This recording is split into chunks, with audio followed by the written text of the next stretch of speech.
Welcome to the I Am Capable podcast. I'm your host, Alex Gilbert, CEO, founder, and coach of Capable Consulting. I was diagnosed with dyslexia and ADHD at the age of 8, and since then, I've navigated school, work, and leadership through a lens of neurodiversity, allowing me to create a set of strategies and insights to help neurodiverse professionals thrive. Tune in each episode for real-life scenarios, tools that bridge the gap between employees and employers. If you're a company leader, fostering inclusion, or a neurodiverse professional seeking support, then you are in the right place. Through this podcast, we'll grow together and explore what it means to have work be challenging and not hard. Let's break down the stigmas, boost productivity, and celebrate the strengths that help you feel empowered to say, I am capable. Welcome back to the I Am Capable podcast. I'm your host, Alex Gilbert, CEO, founder, and coach of Capable Consulting. And today we're going to be talking about managing your focus and how to really build in your productivity tools when you have ADHD. This is something I talk about all the time.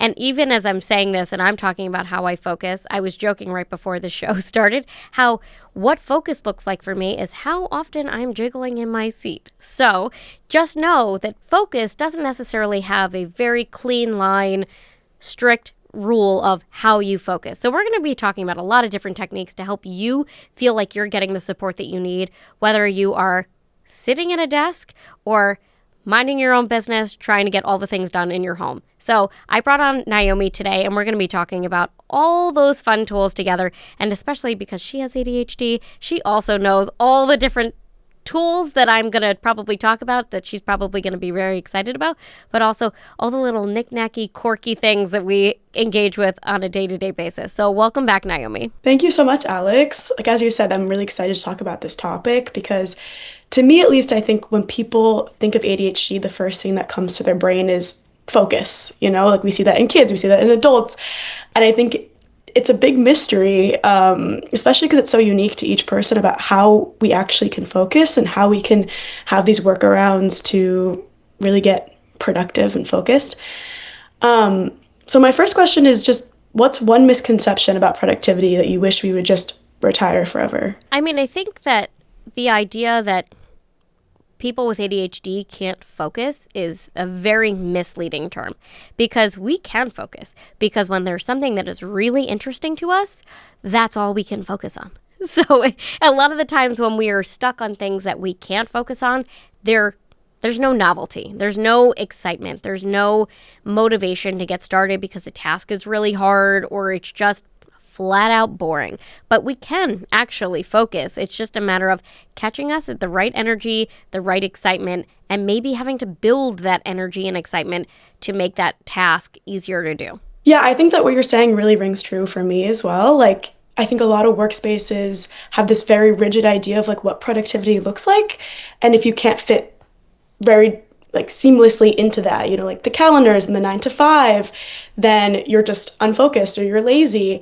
And I, have found myself in deep focus, as you said. I find myself at a computer for hours, or if I'm really into a book, I'm sitting there for literally hours, unaware of the time that's passing.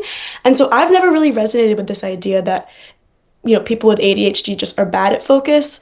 I really do feel that disconnection between my space that I'm in versus how I actually focus.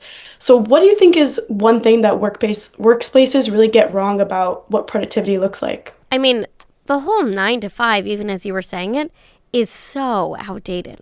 The idea that everybody can focus from 9 to 5, even if you're neurotypical, doesn't really work. I was watching a video this morning talking about this exact piece of 9 to 5. If you have kids, your kids are going to school from 8:30 to 3. How are you getting them to school on time? That 9 to 5 was really kind of a World War II era building into our workplaces. And it's also 9 to 5, Monday through Friday. There's not very many people who can absolutely, without a doubt, sit from 9 to 5 with no breaks, with no adjustments, who have no care in the world except for that time frame. So then if you have a disability that is forcing you to sit, even as I'm sitting here, I can't sit. I am constantly moving. I am constantly adjusting my seat. I physically cannot sit for that amount of time. People have standing desks.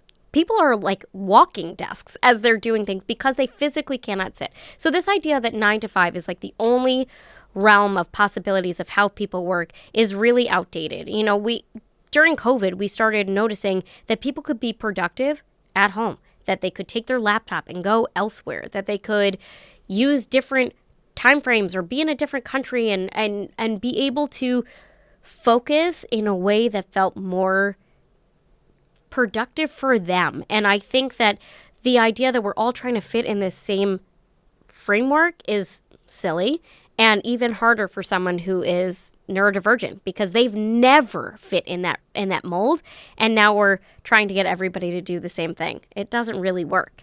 Right, like what you're saying, I think that it's so unique and individual to each person. And I think a lot of managers feel kind of fear in that because they don't know how to really help everyone. What is one good place to start for a manager who doesn't really know how to set up a system that can affect and help an entire company? Well, it's not even just the managers. It's also really starting from the very top of what is the expectation for all of your employees, because everyone's goal at the end of the day is to be productive, is to get the best work out of you. And if you're setting it up that only fits one perspective of 9 to 5, that it's in the office 5 days a week. This is a huge deal right now of all of these companies forcing people back into the office 5 days a week from 9 to 5.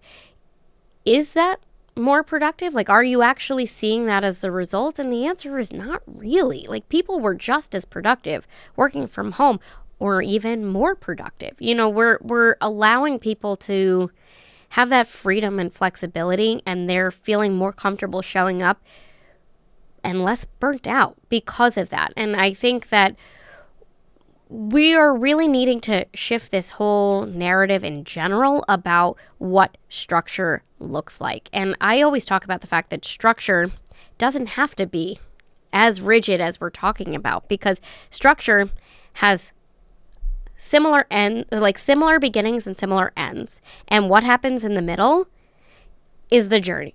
You know, you're going to laugh at me. And timing wise, I mean, I hope this is going to be still relevant, but I love Wicked. Wicked is one of my favorite shows of all times. I saw the show on Broadway 3 times, twice with the original cast. It was like so imperative to everything that I felt about my learning disabilities, my ADHD, how I viewed the world. And the whole concept of The Wizard of Oz is that you are going down this yellow brick road. And I'm like, why is that the only road to lead you to the land of Oz? There are so many journeys. There are so many paths. There are so many ways to get you where you need to go. And the end result was that each of them had their own personal journey. And that's what this is too. You want to find your own personal journey to Oz and know that all you needed was to look inward and know what worked for you. Yeah, I really like that. I love The Wizard of Oz, and I don't really think I realized until now why I resonated with it so much. Yeah. That's really cool. Yeah, it was always something that like I felt this very deep connection to. There's also so many layers of the storyline. I'm not going to give it away, although I bet you've probably seen it at this point, but there's a lot of personal growth in this, and you have to know yourself and you have to be true to yourself. And I think that even thinking about this in terms of how you work and how you learn and how you show up is knowing what makes sense for you. And that's going to be the best version of you when you kind of shed all of what everyone's expectations are of you. Right. When you're able to kind of not have to fit into this mold and instead just work the way that your brain actually works, I think that it makes the world of difference. Yeah. All right, moving on to our next segment called See It Through My Eyes. Today's clip comes from Sunny, who's running into a really common problem that I experience a lot at work. Hello, my name is Sunny Steerwood. I am from Denver, Colorado, and something that I really struggle with is knowing how long things take. So this actually is really difficult for me at my job because I, for example, will think something is going to take 30 minutes and then it takes an hour. Or I think something is going to take a really, really, really long time, and then I finish it super fast. And I'm not sure why that is. You know, it's just not something that's ever been intuitive to me. And so this can make planning really difficult. especially when I'm trying to plan my life, but I'm doing work and I don't know when or how much time I need to budget for work. So I have a question about this sort of time blindness. I would like to know, how do I ask for help with this without sounding irresponsible? Time blindness. Oh my god. If you could see what I'm looking at in the studio right now, this is just like absolutely laughable because I have the biggest clock possible in front of me. All over my home, I constantly have the biggest clocks because the idea that we know how long something is going to take is like such a joke.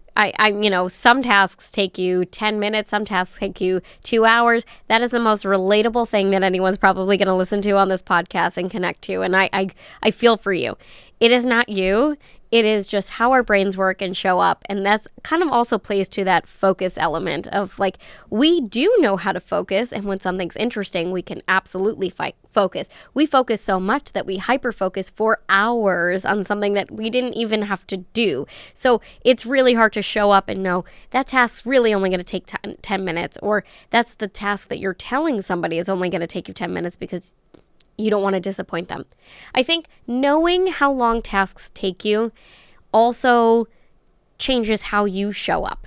Because when you're focused and you're able to sit down and really look at it head on, how long that task is actually going to take you has to do with how focused are you before you even sat down.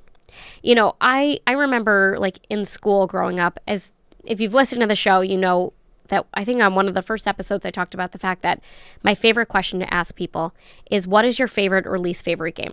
And the reason I ask that is because it helps me figure out how you think and learn and organize, and what is your dopamine fix? What is the thing that motivates you? I started this because when I was growing up and I had to do a lot of homework, hours worth of homework that I had absolutely no interest in doing after sitting in school all day, I would play Tetris.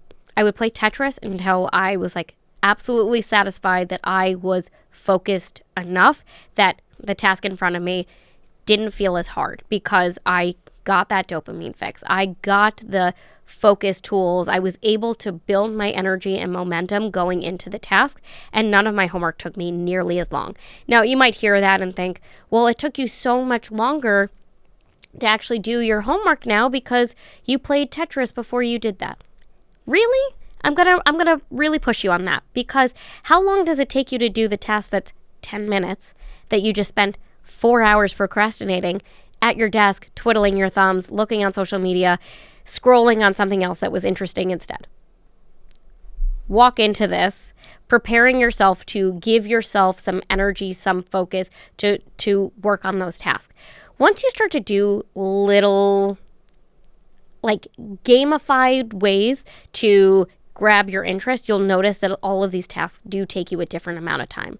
I also think it's really important to, again, catch yourself. Where are your high energy moments? If you're saving those tasks for the end of the day, you're never going to do that task in 10 minutes. So I don't think that this isn't really like a you problem. This is a how do you get to know you problem in order to know how you can be productive and show up. And I think when it comes to asking for help and resources, I would say, how can you show up at your most focused self with the task broken down in the least intimidating way? So if the tasks that are constantly bothering you, that you're saving, that are uninteresting to you, how do you break down the tasks to make it digestible so that when you do sit down to focus, you have a very clear idea as to what you're focusing on? Yeah, it's funny what you were saying earlier about having that giant clock in front of you, because the apartment that I just moved into, my roommates like warned me. They're like, there's this like bell tower that, chimes on the hour. It's so annoying. And I actually have found that this is the best thing for me because it chimes on the half an hour and the hour. And I'm like, oh, I'm like suddenly aware that an hour just passed and I wouldn't have known otherwise. Um, and yeah, what you're saying too about, I think that I definitely have this conception of productivity being you sit down, you work, you leave. And I can't do that. And I think I find a lot of shame in, needing to take a break or having to like walk away for a bit and come back. And it sounds like building in these breaks and having kind of a non-linear focus is what exactly is helpful to people with ADHD. Yeah, I mean, I think if you're shifting and you are so antsy, you're never going to force yourself. I think that's the phrasing I hear the most is like, why can't I just sit down and do it? Like everybody else around me can sit down and do this. You can't. You can't. I'm going to just like completely crush that narrative. I'm sorry. That is just not how your brain works. And stop trying to put yourself in a box that doesn't exist. Crush the box. Break the box. I don't care. The box doesn't exist. Your focus has to be around you. You have to show up in your space that makes sense for you. And if you're itching to get up, get up. Go get a drink of water. Go outside. Go for coffee. Do something for you before you sit down, because that hour is still going to go by with nothing done in front of you. And so you're not wasting time. You're actually saving time. And I think it's kind of like ADHD math. It's actually, I'm cutting out all of the BS in between. Yeah, I think that I also can't really quite tell the difference between when I'm just procrastinating, I just have to just do it, or if I'm in an environment and a space that just isn't working for me. How can someone tell the difference between the two? How can you tell the difference between the environment that's not working for you? I think it's, what is the environment? I mean, I think it's also, you have to figure out if the environment is the problem, is it always the same? Because the sameness is what's uninteresting. You kind of have to create this, again, this fun movement around you to keep your interest. And a lot of the times, this is why people body double, whether they are body doubling with different friends who have ADHD and understand this, and they're kind of working that side by side, or they go to a cafe. How many times do you walk into any kind of coffee shop and people are constantly focused on other things? This environment has to change, because that's the excitement. The work might not be that exciting. The environment is exciting. You're kind of having to build around and make it fun. Yeah, my friends and I, we actually do this thing we call scary hour, where we all have ADHD, obviously. We all get together and we just like in 1 hour decide to like just do all the things that we've been putting off, and just we feel like it's going to take us forever, and it usually just takes us definitely under an hour too. Like all the emails and calls I'm putting off take me half an hour. So that really resonates. That's amazing. And honestly, that's your motivation. That's also the like excitement. You get to see your friends and get to cheer them on, and they get to cheer you on. And that outward validation is also really important to this. And that community is something that I've always tried to focus and remind people that, like, yes, we do need to think a little bit differently, but there's no shame in that. Everyone needs support in a different way.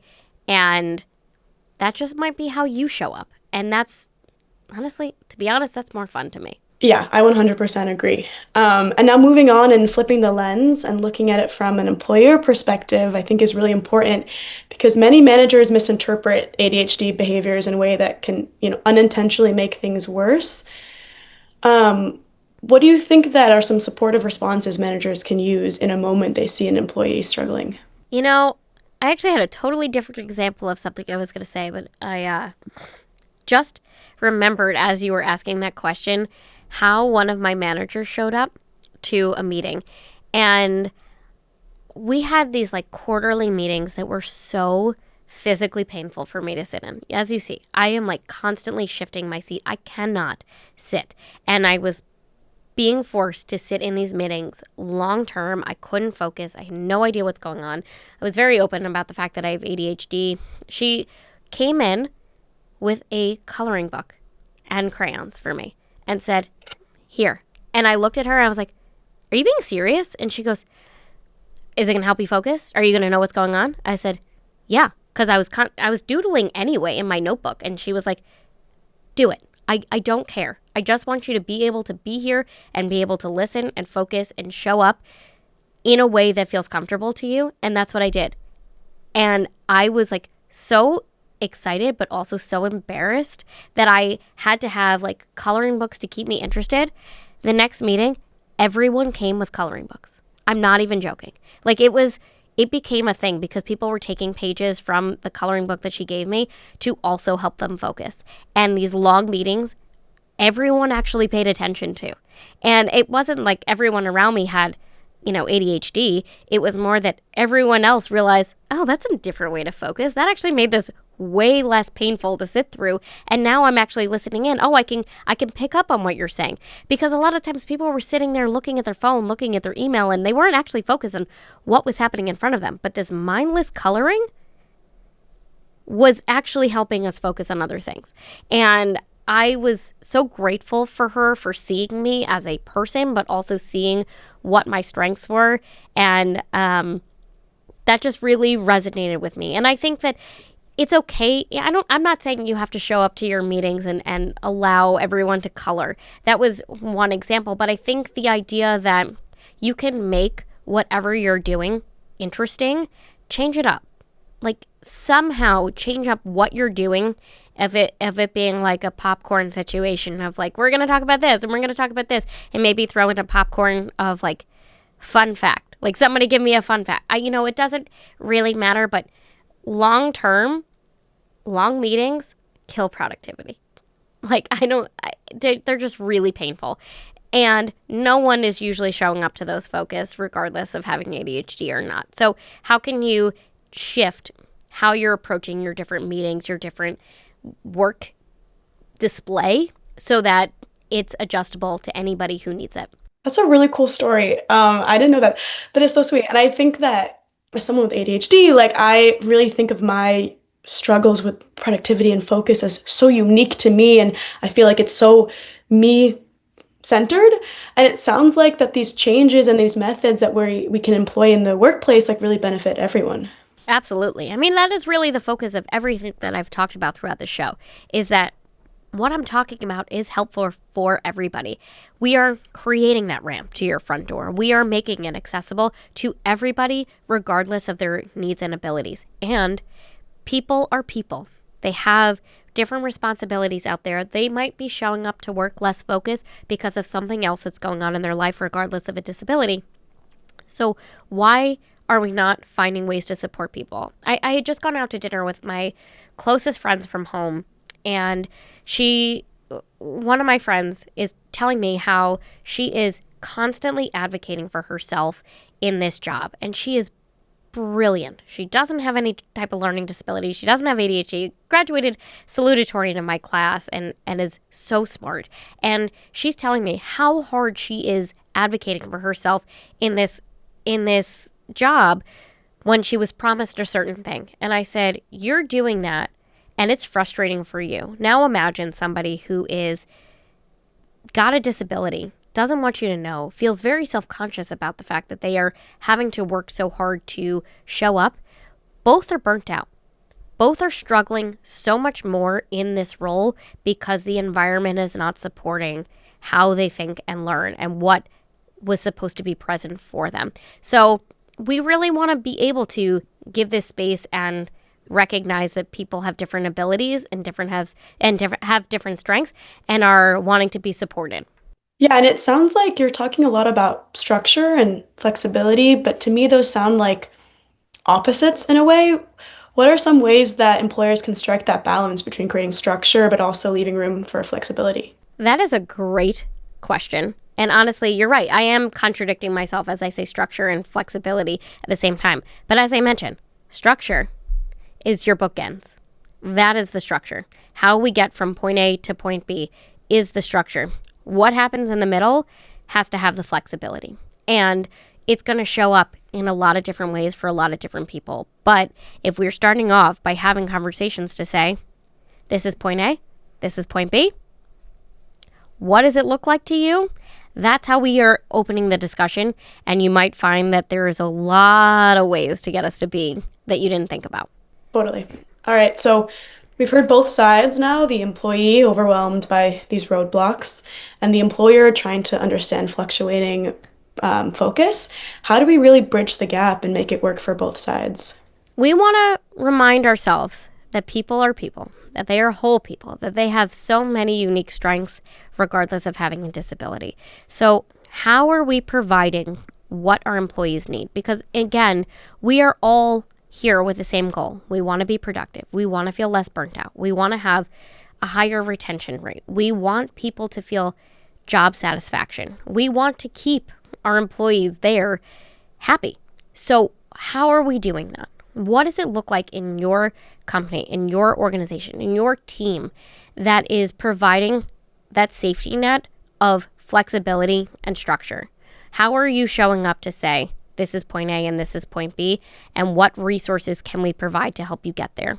What are some open discussions? You know, a lot of the times I was talking about these long meeting structures that were so physically painful for me to sit in, and they were painful for other people because they were focused on their email, or if they were remote, they were constantly looking and doing other work while somebody else was talking.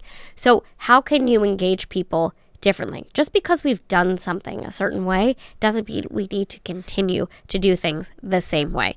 That 9 to 5 structure, again, is it working for us? Is that how you're getting the best version? Is that what is happening for your employees currently? Is that their best work? Or having that flexibility and showing up, maybe they're showing up at 10 o'clock in an office, or maybe they're doing their work at 2 p.m. and they are really focused. That's part of the structure from A to B. You want the work at the end of the day. What does it look like in the middle? Yeah, and for people who feel kind of embarrassed if their productivity structure and style doesn't really fit into the workspace that they're in, how can a team make that normal for someone to advocate for themselves? Like, how do they normalize that? I think that really starts from the top of how are you as a boss or manager showing up in this space. You know, I just mentioned that my former boss was the one who came in with the coloring books. I didn't. I wouldn't have even thought to bring coloring books into this meeting. She did. She set the tone that she wanted me to show up in that way. And I think that that is an example of what the leadership really is looking for, to allow everybody to feel like they can show up as their best selves.